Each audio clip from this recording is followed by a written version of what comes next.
pahami hierarki tujuan pembelajaran. Oke.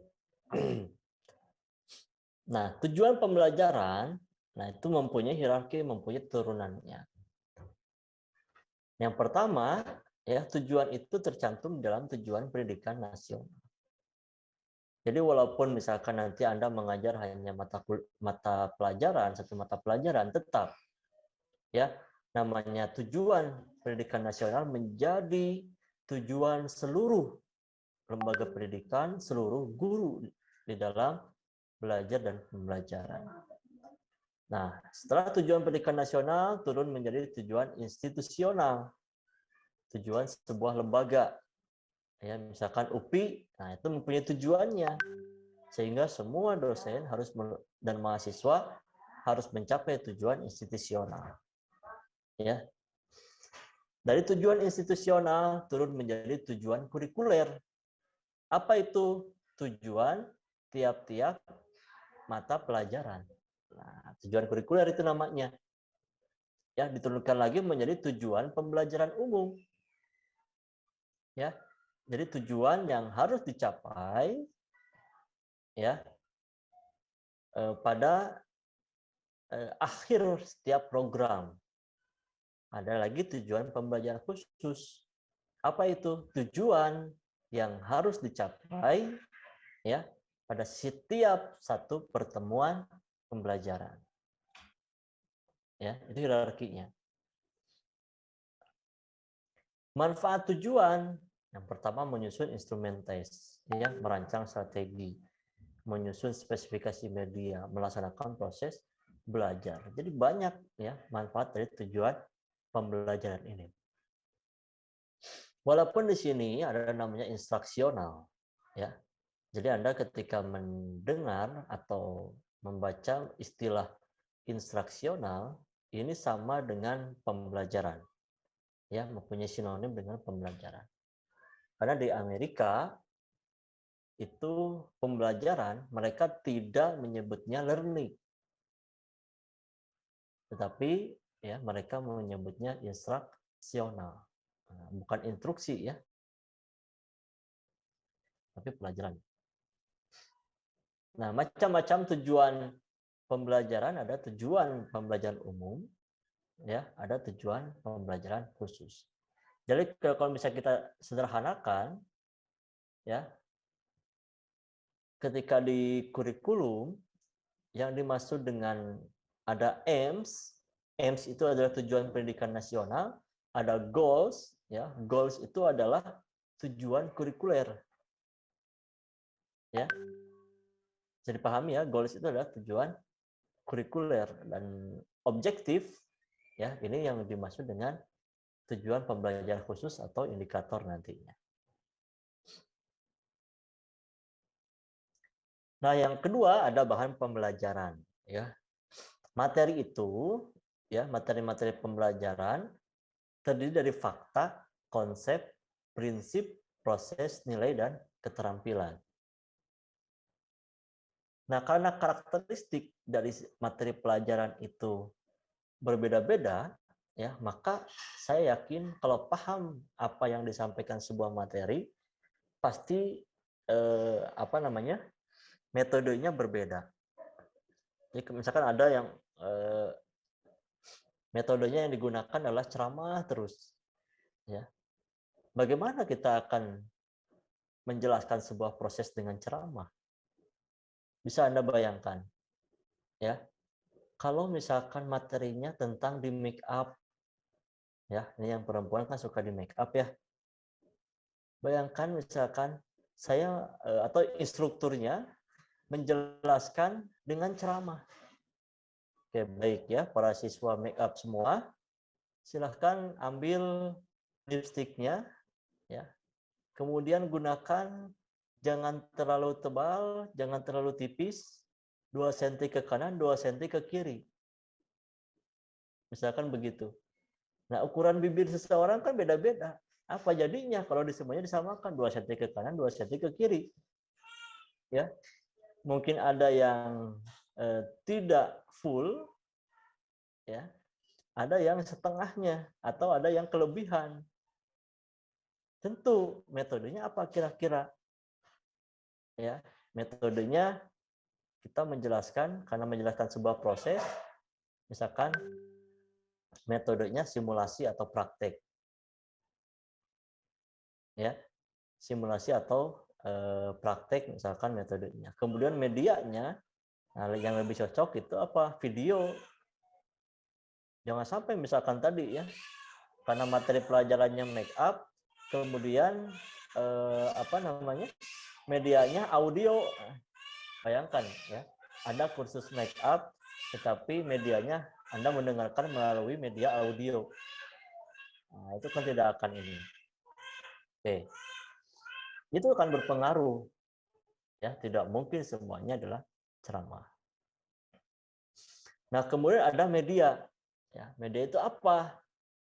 Ya, segala bentuk dan saluran ya yang dipergunakan untuk proses penyaluran informasi. Jadi saluran. Mengapa kita perlu media? Misalkan begini. Misalkan Anda ya menjelaskan kepada siswa itu huruf A. Ini baru huruf ya, huruf A. Nah, jika tidak menggunakan media, bisa jadi ya, bisa jadi menangkapnya ada yang A-nya kecil, ada yang A-nya besar. Ya. Bisa jadi A kecil itu banyak macamnya ya. Macamnya banyak, ada yang bentuknya langsung, ada yang seperti ini nih, A seperti ini. Artinya terjadi bias di sana. Nah, untuk memperjelas itu, agar terjadi keselarasan apa yang disampaikan, kita memerlukan sebuah media. Nah, menurut Gagne, media berbagai jenis komponen dalam lingkungan siswa yang dapat merangsang siswa untuk belajar. Jadi agar kita terangsang. Kenapa? Karena kan kita menangkap materi itu menggunakan indera ya. Indera kita sebagai manusia. Nah, indera itu harus dirangsang. Ya. Maka kita memerlukan sebuah media. Briggs ya mempunyai pengertian bahwa media alat untuk memberikan rangsangan bagi siswa supaya proses belajar terjadi. Nah, ini menurut Briggs masih sama ya, merangsang.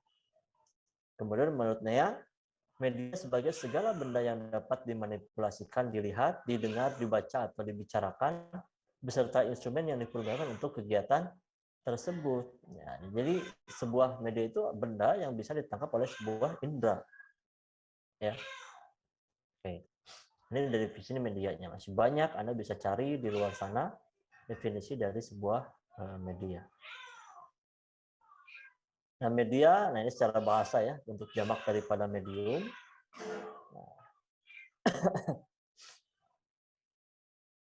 Nah, media pembelajaran merupakan wahana dari pesan atau informasi yang oleh sumber pesan ingin diteruskan kepada penerima pesan. Ya, pesan atau bahan ajar yang disampaikan adalah pesan atau materi pembelajaran. Nah, tujuan yang ingin dicapai adalah terjadinya proses belajar pada diri siswa. Nah, kira-kira seperti itu ya.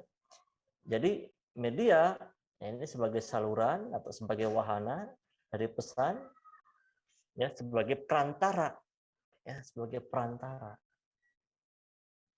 Nah, tadi ilustrasinya tadi agar tidak terjadi bias ya, sehingga materi atau konsep yang disampaikan itu terjadi keselarasan antara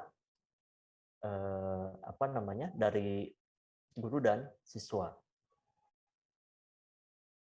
Oke. Nah, ini media pembelajaran ya, bisa kita kategorikan berdasarkan bentuknya, berdasarkan fungsinya, berdasarkan tujuannya, dan berdasarkan kegunaannya.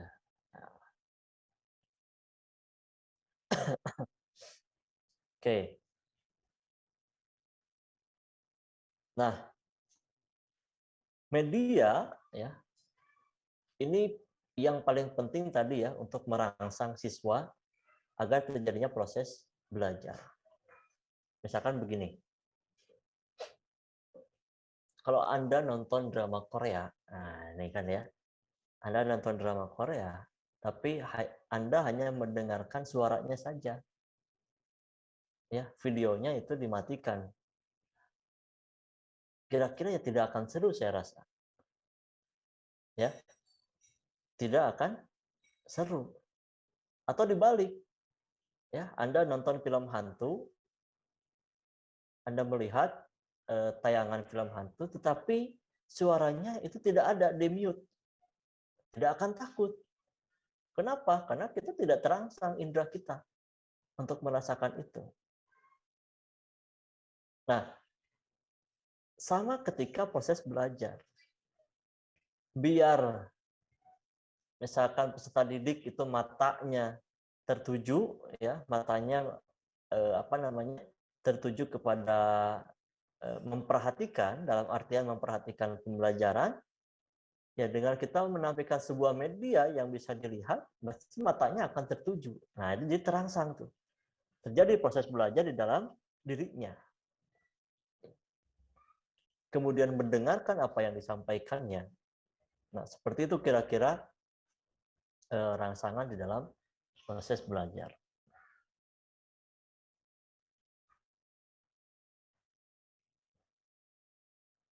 Nah, ini menjelaskan sebuah posisi, ya media di dalam pembelajaran. Yang pertama, ya ini sama halnya di dalam berkomunikasi, ya. Jadi komunikator menyampaikan pesan, ya pesan di sini kita memerlukan media sampai kepada komunikan.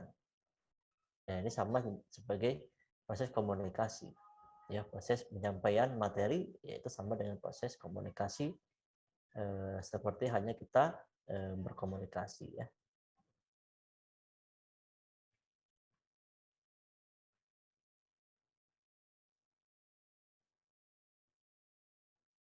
Nah, ini area pengalaman, ya, di mana letak sebuah media itu ada irisan antara pengalaman guru dengan pengalaman siswa, itu kita bisa menggunakan media.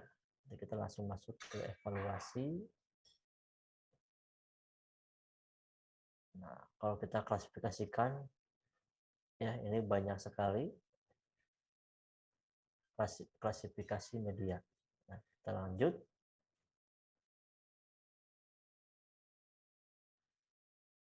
Oke.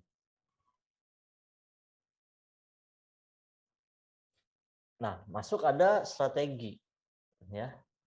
Nah, di sini yang dibahas adalah strategi. Nanti kita di pertemuan selanjutnya kita membahas tentang pendekatan, model, strategi, metode, teknik pembelajaran.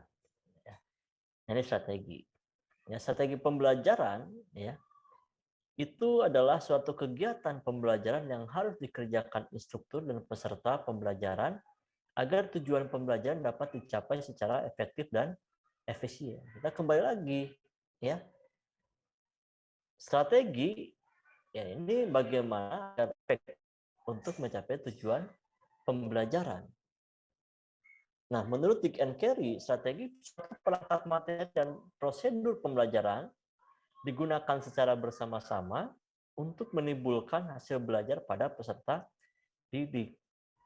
Artinya, di dalam sebuah strategi pembelajaran terdapat materi dan prosedur-prosedur. Ya, bagaimana kita akan melaksanakan pembelajaran. Di dalam sebuah strategi itu ada yang dimaksud dengan di dalamnya ada metode, ada media, ya, ada waktu, ada kegiatan pembelajaran, itu strategi. Jadi rencana-rencana yang akan kita lakukan di dalam pembelajaran. Jadi kita perlu menyusun. Jadi sebelum melaksanakan pembelajaran itu kita menyusun terlebih dahulu strategi. Ya harus punya strategi. Jangan tiba-tiba ketika Anda mengajar, Anda tiba-tiba masuk saja ke kelas. Ya, kumaha di kelas nanti gitu kan ya, gimana di kelas nanti pembelajaran itu seperti apa, tidak bisa seperti itu. Ya, kita bisa menyusun dulu strategi pembelajaran. Nah, selanjutnya ada evaluasi. Ya.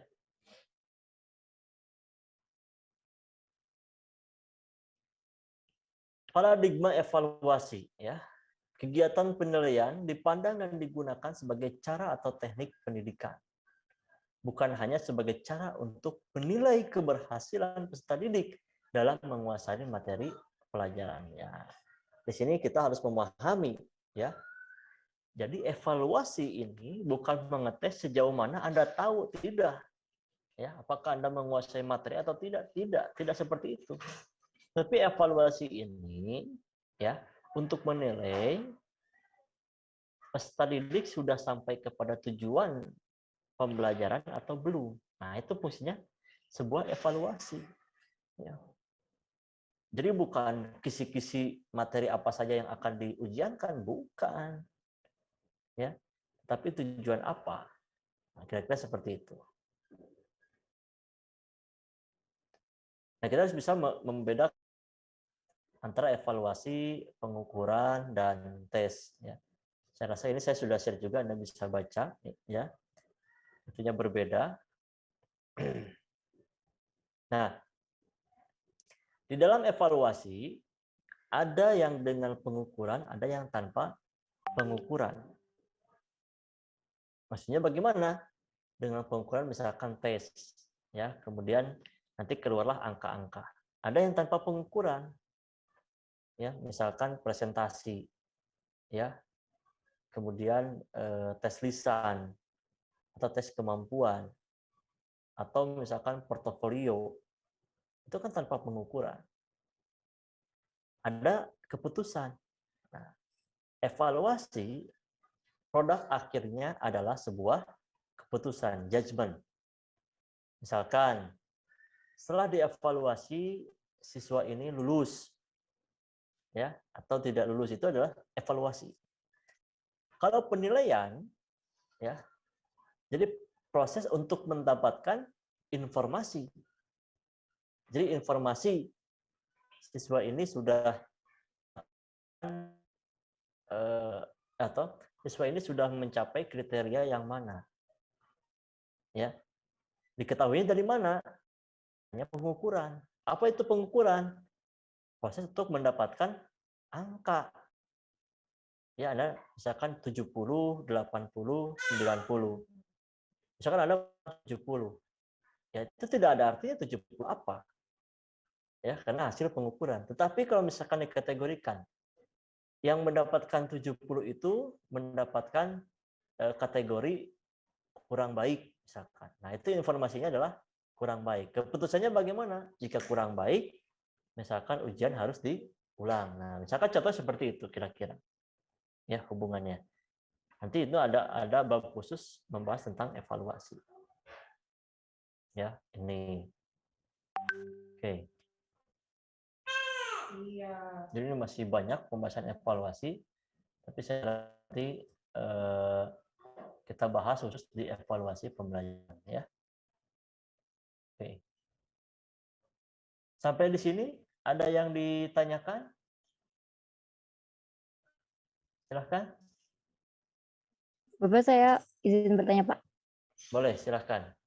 Tadi saya masih kurang paham, Pak, yang irisan antara pengalaman siswa sama guru itu tuh media itu gimana ya, Pak? Oh, ya ya. Jadi area of experience dalam penggunaan media itu adalah irisan antara aktivitas guru dan siswa. Misalkan begini, fasilitator di dalam pembelajaran atau orang yang menjadi sumber, ya, bisa dijadikan sumber, kan fasilitator di dalam pembelajaran. Ya, pasti seorang guru itu lebih tahu daripada siswa. Nah, kita artikan bahwa pengalaman guru lebih banyak daripada siswa. Begitu ya. Oke. Nah, siswa, ya, mereka mempunyai pengalaman atau mereka harus mempunyai pengalaman belajar apa yang sudah dirumuskan di dalam tujuan. Nah, untuk menjembatani, jadi siswa punya pengalaman, ya, guru punya pengalaman belajar. Nah, pengalaman di sini jangan diartikan Anda sebagai pengalaman halnya dalam kehidupan sehari-hari, ya, arti pengalaman itu berbeda. Ya, berbeda. Jadi yang dimaksud dengan pengalaman belajar berarti adanya kognitif, afektif, psikomotor yang sudah dikuasai, ya, sesuai dengan tujuan. Nah, siswa pun punya.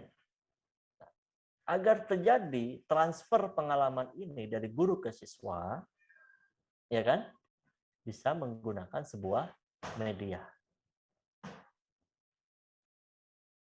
Ya, transfer pengalaman ini kita bisa menggunakan media untuk menyampaikan sebuah materi. Misalkan begini, Anda akan menyerahkan konsep, ya, konsep sebuah materi kimia. Ya, kalau misalkan hanya ceramah saja, tidak terbayang tuh, apalagi kan banyak ada istilah atau ada istilah-istilah sainsnya ya, atau istilah-istilah kimianya. Ceramah itu kan jelas siswa. Ya, pengalamannya tidak bisa diperoleh secara maksimal. Nah, agar si pengalaman itu bisa diterima dengan baik, kita memerlukan sebuah media perantara. Begitu ya contohnya. Jadi irisan antara pengalaman itu. Baik, Bapak. Terima kasih, Bapak. Ada lagi yang ditanyakan? Oke. Nah, selanjutnya ya, silakan Anda pelajari secara mandiri ya. Saya sudah menyampaikan di spot itu lengkap sekali tentang komen pembelajaran, baik dari slide yang tadi yang saya sampaikan itu ada, kemudian modulnya ada, videonya tentang komen pembelajaran pun ada. Ya, dan Anda harus paham betul tentang ini karena banyak sekali yang ditanyakan atau ya yang ditanyakan ketika UAS nanti. Ya, komponen pembelajaran ya, selain komponen kurikulum yang kita bahas lebih dulu. Oke, baik ya. Anda ada kuliah lagi? Tidak? Ada, Bapak. Ada ya. Oke, karena Anda harus siap-siap masuk ke kelas berikutnya. Kita cukupkan ya. Saya rasa untuk ini bisa intermezzo ya. Intermezzo Anda harus seperti apa memahami komponen pembelajaran. Nah, untuk memperdalamnya Anda pelajari secara mandiri. Ya, biar lebih paham. Ya, kalau misalkan saya menjelaskan seperti ini, kondisinya di jam pagi, ya, kemudian sedang melaksanakan puasa, di mana tadi malam Anda menyimak saja tanpa aktivitas, nah, itu nanti bisa mengakibatkan burho, ya, bubar poho, gitu kan ya. Apa tadi yang disampaikan, gitu kan ya? Kita nggak tahu. Nah, itu burho nanti hasil belajarnya. Bubar poho. Jadi biar lebih paham Anda harus belajar secara mandiri. Oke. Baik ya, sampai bertemu di pertemuan berikutnya di minggu depan. Assalamualaikum warahmatullahi wabarakatuh. Waalaikumsalam Waalaikumsalam warahmatullahi wabarakatuh. Makasih Bapak. Banyak, Bapak. Ya, sama-sama.